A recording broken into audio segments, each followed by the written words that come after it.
Bonjour à toutes et à tous. Pour cette deuxième série de lectures, je vous propose à nouveau un classique, mais cette fois-ci un classique de la littérature policière, puisqu'il s'agit de Sherlock Holmes. Une enquête qui s'appelle Le marchand de couleurs retiré des affaires, donc sur le recueil qui s'appelle Les archives de Sherlock Holmes. Sherlock Holmes, tout pratique et actif qu'il fût, était ce matin-là d'humeur mélancolique et philosophante. L'avez-vous vu me demanda-t-il. Le vieux bonhomme qui vient de sortir? Oui. Je l'ai rencontré à la porte. Quelle impression vous a-t-il faite? Un être pathétique, fut-il, brisé. Exactement, Watson. Pathétique et futile. Mais toute la vie n'est-elle pas pathétique et futile? Son histoire n'est-elle pas un microcosme de l'ensemble? Nous atteignons, nous saisissons, nous serrons les doigts. Et que reste-t-il finalement dans nos mains? Une ombre. Où pique une ombre? La souffrance. Est-il l'un de vos clients? Eh bien, je suppose que je peux l'appeler un client. Il m'a été adressé par le Yard, tout à fait comme un médecin adresse parfois un incurable à un charlatan. La police officielle estime qu'elle ne peut rien faire de plus et que quoi qu'il advienne, le malade ne s'en portera pas plus mal qu'aujourd'hui. Quelle est son affaire? Holmes prit sur la table une carte de visite plutôt sale. Josiah Humberley. Il dit qu'il était l'associé en second de Brickfall et Humberley, fabricants de produits artistiques. On voit leurs noms sur des pots de peinture. Il a fait sa petite pelote, s'est retiré des affaires à 61 ans, a acheté une maison à Lewisham et s'est installé pour se reposer après une existence de travail ininterrompue. Son avenir paraissait convenablement assuré. Ma foi, oui. Holmes regarda quelques notes qu'il avait griffonnées au dos d'une enveloppe. Il s'est retiré en 1896, Watson.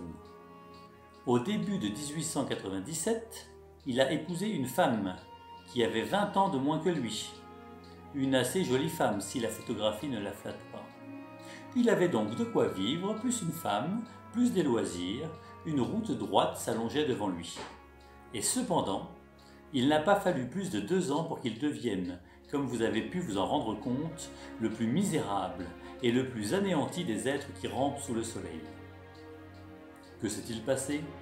La vieille histoire, Watson. Un mauvais ami et une épouse inconstante. Humberley avait une marotte dans la vie, les échecs. Non loin de chez lui, à Lewisham, habitait un jeune médecin qui était aussi un passionné des échecs. J'ai noté son nom, le docteur Ray Ernest. Ernest venait souvent à la maison. Une certaine intimité naturelle entre lui et Madame Humberley est née de ces visites. Vous avez pu constater en effet que notre infortuné client n'est guère favorisé en charme extérieur, quelles que puissent être ses qualités intérieures. Le couple est parti la semaine dernière. Destination inconnue. Plus, épice si l'on peut. L'épouse infidèle a emporté la cassette du vieillard dans ses bagages, et elle n'a pas oublié de prendre la plus grosse partie des économies qui s'y trouvaient. Pourrons-nous retrouver la dame? Pourrons-nous sauver l'argent? Le problème jusqu'à présent est d'une banalité extrême, mais vitale pour Josiah Humberley. Qu'allez-vous faire? Mon cher Watson, la question immédiate qui se pose est qu'allez-vous faire vous? Si vous avez la bonté de bien vouloir me doubler. Vous savez que je suis préoccupé par l'affaire des 2 patriarches coptes, qui devrait aboutir aujourd'hui. Je n'ai réellement pas le temps de me rendre à Lewisham. Et pourtant une enquête locale est indispensable. Le vieux bonhomme a beaucoup insisté pour que j'y aille, mais je lui ai expliqué mes difficultés. Il est disposé à accueillir mon représentant. Je ne crois pas, répondis-je, que je pourrais vous rendre beaucoup de services, mais je ferai de mon mieux. Et c'est ainsi que par un après-midi d'été, je partis pour Lewisham. Je me doutais peu qu'avant une semaine, l'affaire où je me trouvais engagé soulèverait dans toute l'Angleterre une émotion passionnée. La soirée était fort avancée quand je rentrais à Baker Street pour faire mon rapport. Holmes s'assit sur son fauteuil après avoir allumé sa pipe. De lentes volutes d'une fumée âcre montaient vers le plafond. Il avait laissé ses paupières retomber paresseusement sur ses yeux. J'aurais pu croire qu'il dormait si, lorsque je m'arrêtais pour reprendre haleine, ou lorsque mon récit lui semblait mériter une précision supplémentaire, ses yeux gris n'apparaissaient brusquement, clairs et aigus comme des rapières, pour me transpercer d'un regard inquisiteur. Monsieur Josiah Humberley a baptisé sa maison le Havre, expliquai-je. Je crois qu'elle vous intéresserait, Holmes. On dirait un patricien ruiné qui aurait sombré dans la société de ses inférieurs. Vous connaissez ce quartier spécial, ces rues monotones avec leurs maisons en briques, les mornes artères de cette banlieue. En plein milieu se dresse une oasis d'ancienne culture et de confort. C'est cette vieille maison qu'entoure un haut mur baigné de soleil, marbré de lichen, tapissé de mousse, le genre de mur qui... Oh, retranchez la poésie, Watson, coupa Holmes avec sévérité. Je note simplement un mur en briques et haut. Bien. Je n'aurais pas su que c'était le Havre si je ne m'étais renseigné auprès d'un badaud qui fumait dans la rue. Et j'ai mes raisons pour mentionner cet homme. Il était grand, brun, il avait de fortes moustaches et une allure assez militaire. Il a répondu à ma question par un signe de tête et m'a lancé un coup d'œil curieusement interrogateur dont par la suite j'ai eu à me souvenir. J'avais à peine franchi la grille que j'ai vu M. Humberley descendre l'allée. Je ne l'avais qu'aperçu ce matin et il m'avait déjà donné l'impression d'un être bizarre. Mais quand je l'ai rencontré en pleine lumière, son aspect extérieur m'a paru encore plus anormal. Je l'ai étudié naturellement, me dit Holmes, mais votre impression personnelle m'intéresse. Il m'a semblé littéralement écrasé sous les soucis. Il avait le dos voûté, comme s'il portait un fardeau pesant. Cependant, il n'est pas aussi débile que je ne me l'étais imaginé. Ses épaules et son thorax pourraient être ceux d'un géant, bien que sa silhouette aille en s'effilant par le bas pour se terminer sur deux jambes en fuseau. Le soulier gauche plissé, le soulier droit lisse. Tiens, je ne l'avais pas remarqué. Eh non, vous ne l'auriez pas remarqué, Watson. J'ai repéré sa jambe artificielle, mais poursuivez. J'ai été frappé par les mèches sales de ses cheveux grisonnants qui bouclaient sous son vieux chapeau de paille, ainsi que par sa physionomie, des traits creusés et une expression farouche, avide. Très bien, Watson. Que vous a-t-il dit? Il a commencé par me faire le récit de ses chagrins. Nous avons marché ensemble dans le jardin, ce qui m'a permis d'inspecter les lieux. Je n'ai jamais vu un endroit plus mal entretenu. Le jardin est abandonné aux mauvaises herbes, tout respire une négligence sauvage au sein de laquelle les plantes suivent les caprices de la nature plus que les règles de l'art. Je me demande comment une femme convenable a pu supporter un pareil décor. La maison en est au dernier degré de délabrement. Le pauvre homme semble s'en rendre compte et vouloir y remédier, car un grand pot de peinture se trouvait dans l'entrée et il tenait un gros pinceau dans la main gauche. Il était en train de repeindre les boiseries. Il m'a introduit dans son sanctuaire défraîchi et nous avons longuement bavardé. Bien sûr, il était déçu que vous ne fussiez pas venu vous-même. Je n'escomptais guère, m'a-t-il dit, qu'un homme dans ma condition, surtout après mes gros déboires financiers, pût retenir l'attention d'une célébrité comme M. Sherlock Holmes. Je lui ai certifié que la question d'argent n'était jamais entrée en ligne de compte. Non, bien sûr, m'a-t-il répondu. Il travaille pour l'amour de l'art. Mais même sur le plan artistique du crime, il aurait pu trouver ici quelque chose à étudier. Et la nature humaine, Dr. Watson, la noire ingratitude de tout cela, lui ai-je jamais refusé quelque chose? Y a-t-il jamais eu femme plus choyée? Et ce jeune médecin, il aurait pu être mon propre fils. Il avait libre accès chez moi. Il pouvait venir à n'importe quelle heure. Et pourtant, voyez comme ils m'ont traité. Ah, Dr. Watson, ce monde est méchant, terrible. Voilà quel a été le thème de ses refrains pendant une bonne heure. Ils n'avaient pas soupçonné, je crois, leur intrigue amoureuse. Ils habitaient seuls, une femme de charge venait dans la journée et partait à 6 heures du soir. Ce jour-là, le vieil Humberley, voulant faire plaisir à sa femme, avait pris 2 places de balcon au Haymarket Theatre. Au dernier moment, elle s'est plainte d'une migraine et a refusé de sortir. Il y est allé seul. Il me semble qu'il ne peut y avoir de doute là-dessus, car il m'a montré le billet inutilisé qu'il avait pris pour sa femme. Très intéressant, fit Holmes, dont l'attention paraissait s'éveiller. Continuez, Watson. Je trouve votre récit captivant. Avez-vous personnellement examiné le billet? Vous n'auriez pas par hasard relevé le numéro? Justement, si, répondis-je avec une certaine vanité. Il s'est trouvé que c'était mon ancien numéro de collège, le 31, et je l'ai donc facilement enregistré. Bravo, Watson. Son fauteuil était donc le 30, ou le 32. Très juste, répondis-je ironiquement, et au rang B. Je suis enchanté de vous, Watson. Que vous a-t-il dit encore? Il m'a montré ce qu'il appelle sa chambre forte. En réalité, c'est bien une chambre forte, comme dans une banque, avec une porte en fer et des volets à toute épreuve, m'a-t-il proclamé. Cependant, sa femme semble avoir eu le double des clés. Ils ont emporté à peu près 7000 livres en espèces et en titres. Les titres? Comment pourront-ils s'en défaire? Il m'a dit qu'il avait remis à la police une liste des valeurs et qu'il espérait qu'elle serait inutilisable.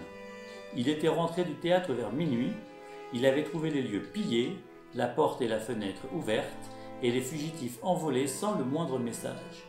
Depuis, il n'a reçu aucune nouvelle. Il a aussitôt averti la police. Holmes médita quelques minutes.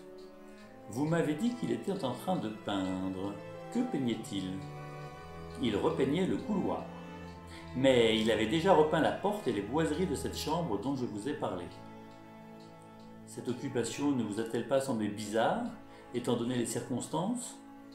Il m'a dit « il faut bien que je fasse quelque chose pour me distraire ». Voilà son explication. Certes, c'est un peu bizarre, mais l'excentricité ne doit pas lui déplaire. Il a déchiré une photographie de sa femme devant moi, en montrant une fureur effroyable. « Je ne veux plus jamais revoir son visage maudit !» criait-il. Rien de plus, Watson? Si, une chose qui m'a frappé plus que tout le reste. Je m'étais rendu à la gare de Blackheath et j'étais déjà dans le train quand j'ai vu un homme se précipiter dans le compartiment voisin du mien. Vous savez que j'ai l'œil vif pour reconnaître les visages, Holmes, hein? Eh bien, c'était incontestablement l'homme grand et brun à qui je m'étais adressé dans la rue. Je l'ai revu à London Bridge, puis je l'ai perdu dans la foule, mais je suis persuadé qu'il me suivait. Sans doute, dit Holmes, un homme grand, brun, à lourde moustache, m'avez-vous dit, avec des lunettes de soleil. Holmes, vous êtes un sorcier. Je ne vous avais pas parlé des lunettes teintées, mais il avait bien des lunettes teintées. Et une épingle de cravate maçonnique? Holmes! Enfantin, mon cher Watson. Mais redescendons au niveau du pratique. Je dois vous confesser que l'affaire qui me semblait absurdement simple, si simple qu'elle ne méritait guère mes attentions, se présente maintenant sous un jour très différent. Bien que vous soyez passé dans votre mission à côté de tout ce qui était important, les choses qui se sont imposées d'elles-mêmes à votre observation me donnent beaucoup à penser. Et à côté de quoi suis-je passé? Ne vous vexez pas, mon cher ami. Vous savez que je suis tout à fait objectif. Personne d'autre n'aurait fait mieux. Certains moins bien, peut-être. Mais vous êtes visiblement passé à côté de points essentiels. Que pensent les voisins de cet Humberley et de sa femme? Voilà ce qu'il aurait été important de savoir. Et que pense-t-il du docteur Ernest? Était-il le gai Lothario que l'on peut supposer? Avec vos avantages naturels, Watson, n'importe quelle femme vous aide et devient votre complice. Avez-vous interrogé la postière ou la femme de l'épicier? Je vous vois très bien chuchotant de petits riens à l'oreille de la jeune bombe de l'encre bleue et recevant en échange des tas de renseignements. Tout cela, vous l'avez négligé. Je peux encore le faire, mais c'est déjà fait. Grâce au téléphone et au concours du Yard, je peux généralement obtenir l'essentiel sans quitter ma chambre. En fait, mes informations confirment l'histoire du bonhomme. Il a la réputation dans le pays d'être un avare, en même temps qu'un mari rude et exigeant. Il est certain qu'il avait une grosse somme d'argent dans sa chambre forte. Il est également vrai que le jeune docteur Ernest, célibataire, jouait aux échecs avec Humberley et sans doute à d'autres jeux avec sa femme. Tout cela semble ne pas faire un pli. On pourrait croire qu'il n'y a rien d'autre à dire. Et pourtant, qu'entrevoyez-vous? Mon imagination sans doute travaille bien. Restons-en là, Watson, terminons une journée de labeur par un peu de musique. Karina chante ce soir à l'Albert Hall et nous avons le temps de nous habiller, de dîner et de l'entendre. Le lendemain matin, je me levai de bonne heure. mais des miettes de toast et des coquilles vides m'apprirent que mon compagnon avait été encore plus matinal que moi. Sur la table, je trouvai un billet écrit à la diable. « Cher Watson, il y a 1 ou 2 points que je souhaiterais établir avec M. Josiah Humberley. Quand ce sera fait, nous pourrons laisser tomber l'affaire ou la reprendre. Je voudrais vous prier d'être disponible vers 3 heures, car il serait possible que j'aie besoin de vous. » Je ne revis pas Holmes avant l'heure dite. Il rentra à l'air grave, préoccupé, distant. Dans de tels moments, il était plus sage de le laisser seul. Humberley est-il venu? Non. Ah, je l'attendais. Il ne fut pas déçu, car bientôt le vieux bonhomme arriva avec une expression de lassitude et d'embarras sur son visage austère. « J'ai reçu un télégramme, monsieur Holmes, et je n'y comprends rien. » Je le tendis à Holmes, qui le lut à haute voix. « Venez tout de suite sans faute, puis vous donner des renseignements sur votre récente perte, Hellman, au presbytère. » Expédié de Little Purlington à 2h10, dit Holmes. Little Purlington se trouve dans l'Essex, il me semble, non loin de Frinton. Eh bien, naturellement, vous allez partir tout de suite. Ce télégramme émane d'une personne responsable, le curé de l'endroit. Où est mon répertoire? Voilà, nous l'avons. J.C. Hellman, maître S.A., habitant à Mossmoor, Little Purlington. L'indicateur, Watson, je vous prie. Il y a un train qui part à 5h20 de Liverpool Street. Parfait. Vous feriez mieux de l'accompagner, Watson. Il peut avoir besoin d'aide ou de conseils. Nous sommes parvenus à un tournant dans cette affaire. Mais notre client ne semblait pas du tout disposé à partir. C'est complètement absurde, monsieur Holmes, dit-il. Que peut savoir cet homme de ce qui m'est arrivé? C'est du temps et de l'argent dépensés en pure perte. Il ne vous aurait pas télégraphié s'il n'avait du neuf à vous communiquer. Télégraphiez immédiatement que vous partez pour Little Purlington. Je ne crois pas que je vais y aller. Holmes prit son air le plus sévère.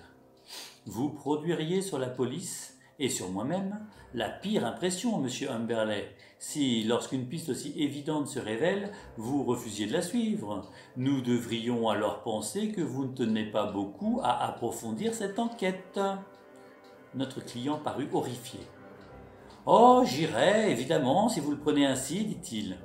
À première vue, il semble absurde que cet ecclésiastique sache quoi que ce soit, mais si vous croyez... »« Oui, je le crois, interrompit Holmes avec emphase. Il me prit à part avant que nous partions et me donna un conseil qui montrait l'importance qu'il attachait à cette démarche. « Ce qui compte, c'est qu'il parte, me chuchota-t-il. S'il s'échappe ou s'il rentre, filez à la poste la plus proche et envoyez-moi un simple mot, décampé. Je m'arrangerai pour qu'il m'atteigne où que je sois. » Little Purlington n'était pas d'un accès facile, car il est situé sur une voie secondaire. Le souvenir que j'ai gardé de mon voyage n'est pas désagréable. Il faisait beau et chaud, le train roulait avec lenteur, mon compagnon de route ne soufflait mot, sauf pour lancer par intermittence une remarque sardonique sur la stupidité de ce voyage. Devant la gare, nous louâmes une voiture qui nous emmena jusqu'au presbytère à plus de 3 kilomètres. Nous fûmes reçus par un ecclésiastique solennel, imposant, presque majestueux. Notre télégramme était posé sur son bureau. « Eh bien, messieurs, nous dit-il, que puis-je faire pour votre service ? » Nous sommes venus, expliquai-je, à la suite de votre télégramme. « Mon télégramme ? Mais je ne vous ai pas télégraphié. » Je veux parler, bien sûr, du télégramme que vous avez expédié à M. Josiah Humberley au sujet de sa femme et de son argent. « Si c'est une plaisanterie, monsieur, elle me paraît d'un goût douteux, » répondit l'ecclésiastique d'un ton sec. « Je n'ai jamais entendu prononcer le nom de ce gentleman et je n'ai télégraphié à personne. » Notre client et moi, nous nous regardâmes avec stupéfaction. « Peut-être y a-t-il erreur, dis-je. N'y aurait-il pas ici 2 presbytères? Voici le télégramme que nous avons reçu. Il est signé Hellman et daté du presbytère. » « Il n'y a qu'un presbytère, monsieur, et un seul curé. Ce télégramme est un faux abominable dont la police aura à connaître. En attendant, je ne vois pas pourquoi nous prolongerions cet entretien. » Monsieur Humberley et moi, nous nous retrouvâmes sur la route qui traversait le village probablement le plus primitif de l'Angleterre. Nous nous rendîmes au bureau de poste, mais il était déjà fermé. Cependant, il y avait le téléphone à la petite auberge en face de la gare. J'obtins Holmes au bout du fil. Mon ami partagea notre étonnement. « Très bizarre, fit la voix lointaine. Très intéressant. Je crains, mon cher Watson, qu'il n'y ait pas de train ce soir pour rentrer. Je vous ai bien involontairement condamné aux horreurs d'une auberge de campagne. Toutefois, vous avez la nature, Watson. La nature et Josiah Humberley.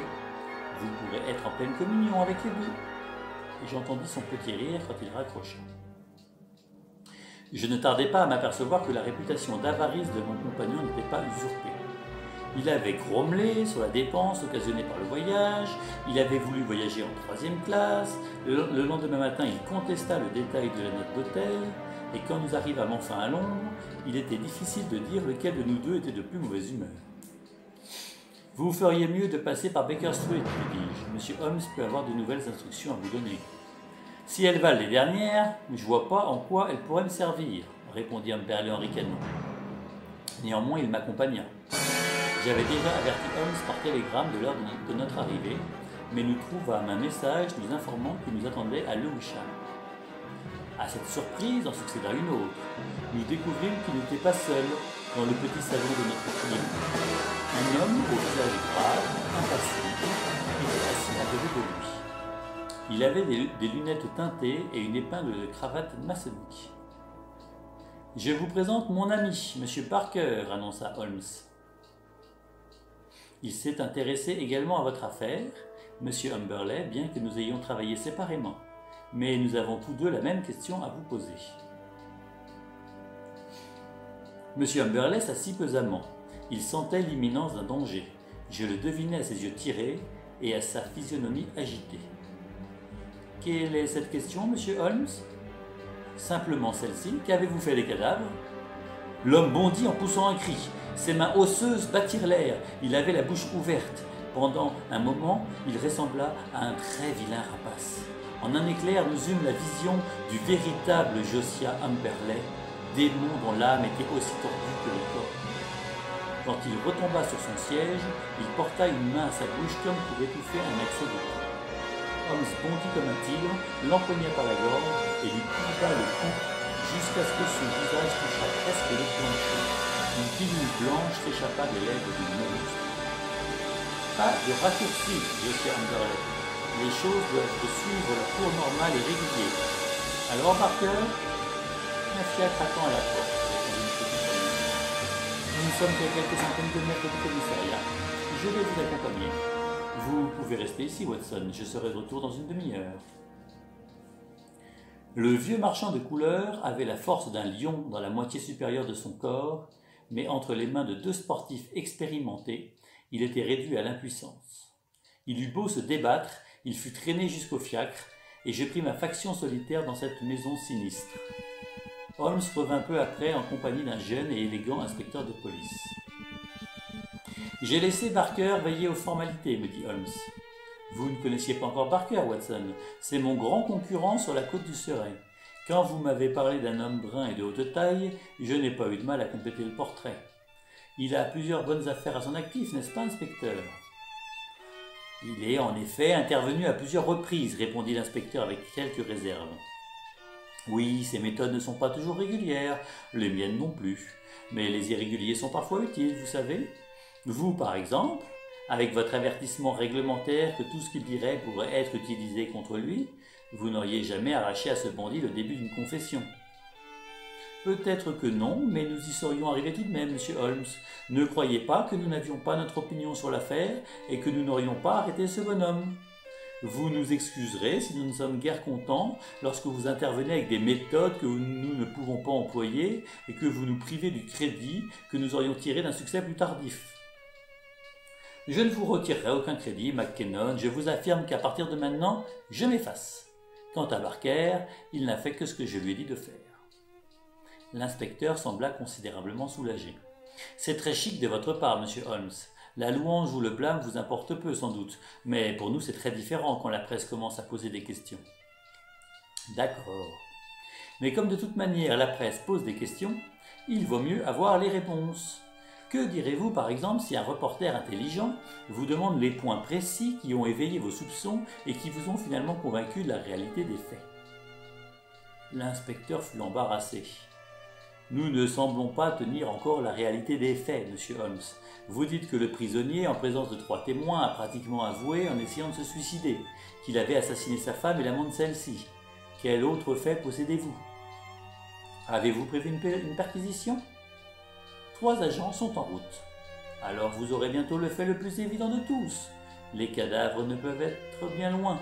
Fouillez les caves et le jardin, cela ne devrait pas être trop long de remuer les endroits les plus vraisemblables. Cette maison est plus ancienne que les canalisations d'eau. Il doit donc y avoir quelque part un puits hors d'usage. Essayez votre chance de ce côté. Mais comment l'avez-vous deviné? Et comment le crime a-t-il été commis? Je vous montrerai d'abord comment il a été commis. Ensuite, je vous fournirai les explications qui vous sont dues, à vous et à mon très patient ami, dont l'assistance m'a été constamment inestimable. Mais en premier lieu, je voudrais vous éclairer sur la mentalité de cet individu. Elle est assez particulière, au point que je crois qu'il atterrira plus vraisemblablement à Broadmoor que sur l'échafaud. Il possède à un degré élevé cette sorte d'esprit qui caractérise plutôt le tempérament d'un Italien du Moyen-Âge que celui d'un Anglais d'aujourd'hui. C'était un avare redoutable.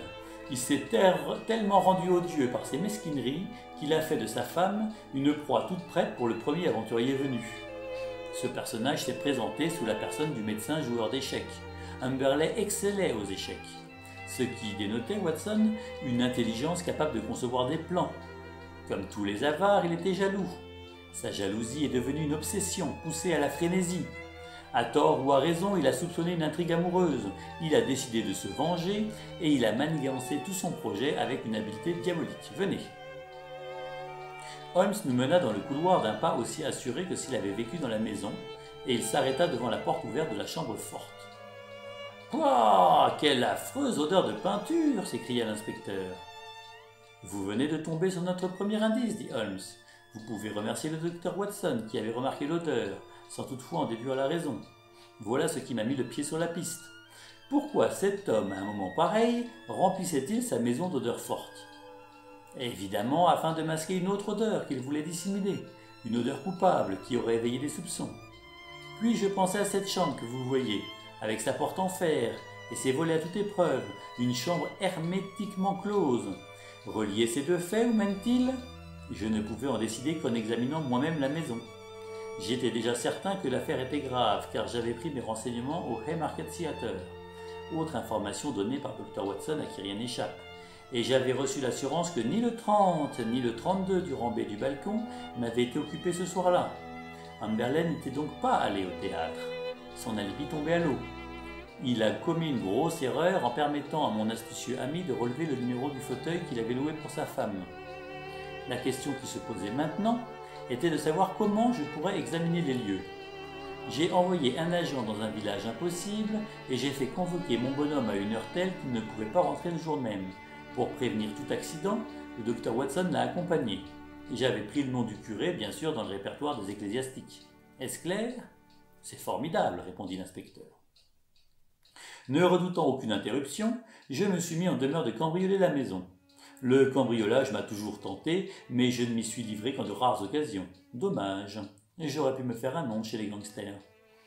Observez bien ce que j'ai découvert. Voyez-vous le tuyau de gaz qui court le long de la bordure? Très bien. Il grimpe dans l'angle du mur, et il y a un robinet ici, dans le coin.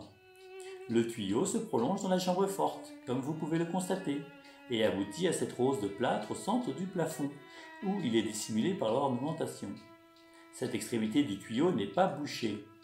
À n'importe quel moment, en tournant le robinet de l'extérieur, la chambre pouvait être inondée de gaz. Avec la porte et les volets clos, avec le robinet ouvert, je ne donnerais pas 2 minutes de vie à quiconque se trouvant enfermé à l'intérieur. Par quelle ruse infernale les a-t-il enterrés là-dedans? Cela j'ignore, mais une fois pris au piège, ils ont été à sa merci. L'inspecteur examina le tuyau avec intérêt. L'un de nos agents a noté une odeur de gaz, dit-il, mais bien entendu la porte et la fenêtre étaient ouvertes, et la peinture déjà commencée. Il s'était mis juste la veille à repeindre, nous a-t-il dit. Et quoi encore, monsieur Holmes? Eh bien, il s'est produit un incident imprévu. À l'aube, je m'éloignais par la fenêtre de la cuisine quand j'ai senti une main me prendre à la gorge et une voix m'a dit « Alors, mon gaillard, que faites-vous ici ?» Quand j'ai pu tourner la tête, j'ai reconnu les lunettes teintées de mon ami et concurrent M. Barker. C'était une curieuse rencontre, nous en avons bien ri, je crois. Je pense qu'il avait été prié par la famille du docteur Ernest de procéder à quelques vérifications, et il en était venu à la même conclusion que moi. Depuis quelques jours, il surveillait la maison, et il avait repéré le docteur Watson au nombre des visiteurs suspects. Il lui était difficile d'arrêter Watson, mais quand il a vu un homme s'échapper par la fenêtre de la cuisine, il n'a pas pu se retenir.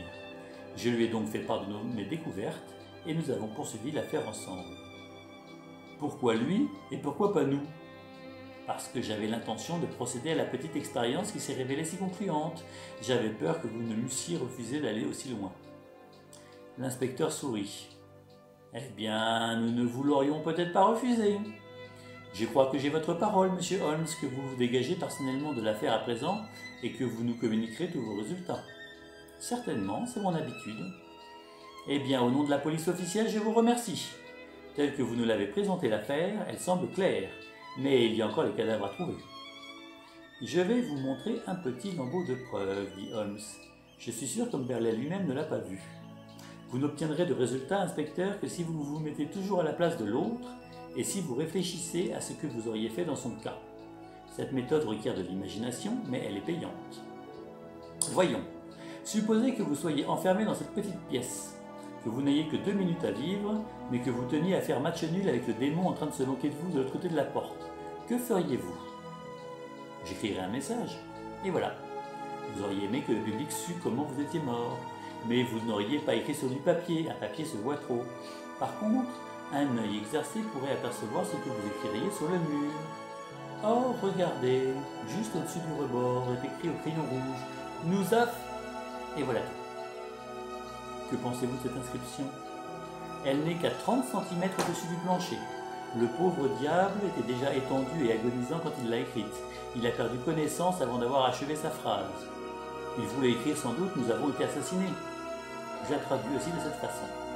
Et si vous trouvez sur le cadavre un crayon rouge, oh, nous le chercherons. Mais sait-il ses valeurs? Il n'y a pas eu de cambriolage, et pourtant il les possédait, nous l'avons vérifié.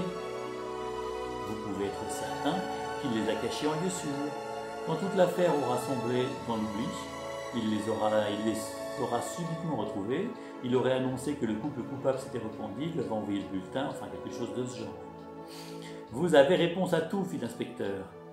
Bien entendu, il était obligé de vous alerter. Mais ce que je ne comprends pas, c'est qu'il se soit adressé à vous. Simple gloriole, dit Holmes. Il se sentait si malin, si sûr de lui qu'il se croyait invulnérable. Il pouvait dire aux voisins « Voyez, j'ai consulté non seulement la police, mais même Sherlock Holmes. » L'inspecteur se mit à rire. « Nous vous pardonnerons ce même, monsieur Holmes, car vous avez réussi là un chef-d'œuvre. » 2 jours plus tard, mon ami me tendit un exemplaire du bi-hebdomadaire North Surrey Observer, sous une série de manchettes flamboyantes qui commençaient par « L'horreur du Havre » et se terminaient par « Un brillant succès de la police ». S'allongeait une colonne serrée qui donnait le compte-rendu chronologique de l'affaire. Le dernier paragraphe, la perspicacité remarquable avec laquelle l'inspecteur McKinnon déduisit de l'odeur de peinture une autre odeur, celle du gaz par exemple, avait pu passer inaperçue, la déduction hardie que la chambre forte pouvait être aussi la chambre de mort, l'enquête subséquente qui aboutit à la découverte des cadavres dans un puits hors d'usage habilement dissimulé sous une niche à chien, voilà bien l'exemple digne d'illustrer dans l'histoire du crime l'intelligence de nos détectives professionnels. Bah, McKinnon est un brave type, commenta Holmes avec un sourire indulgent. Vous pourrez néanmoins classer cette affaire dans nos archives, Watson. Un jour ou l'autre, vous raconterez sa véritable histoire.